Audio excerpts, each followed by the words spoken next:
You open your banking app and immediately feel that familiar, heavy knot in your stomach. Instead of a clear plan, you're hit with a wall of data that feels designed to overwhelm you.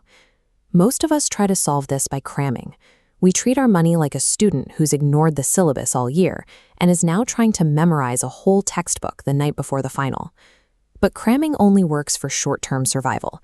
It triggers a panic response in the brain that makes it physically impossible to focus on the long-term planning required to actually build wealth. Elite students in Japan and China take a different approach.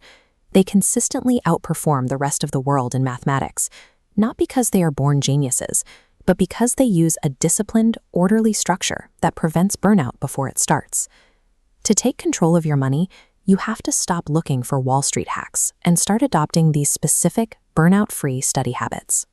When you look at it this way, financial struggle stops looking like a lack of intelligence.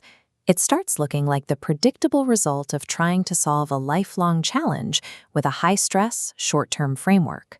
We often tie our self-worth directly to our bank balance. This creates a cycle of ego and shame.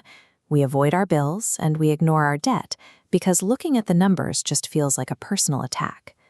Top students are taught to drop this ego through the Zen philosophy of the empty cup.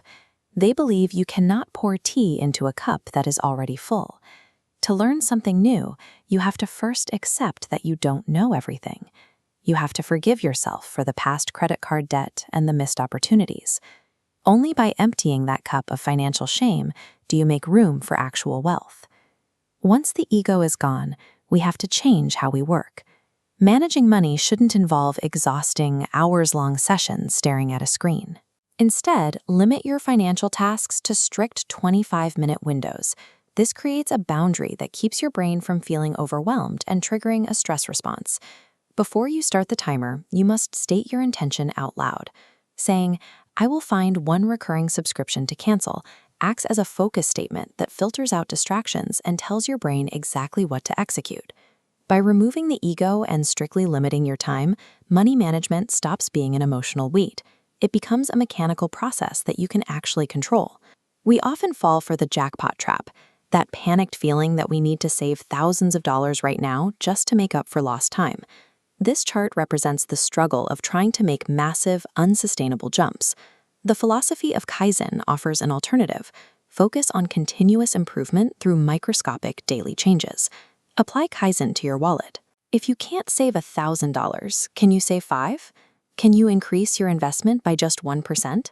These tiny, stacking increments are what actually create compounding wealth. As you start to save, be careful.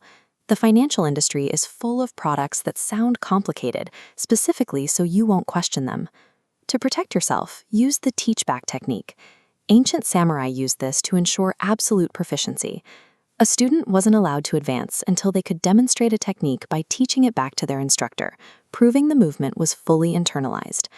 Nobel physicist Richard Feynman popularized a similar important rule. If you can't explain a concept simply, you just don't understand it. Before you buy a stock or open a new account, try to explain how it works to a 10-year-old, or even an empty room. If you can't, don't sign the contract. Real wealth isn't built on complex strategies.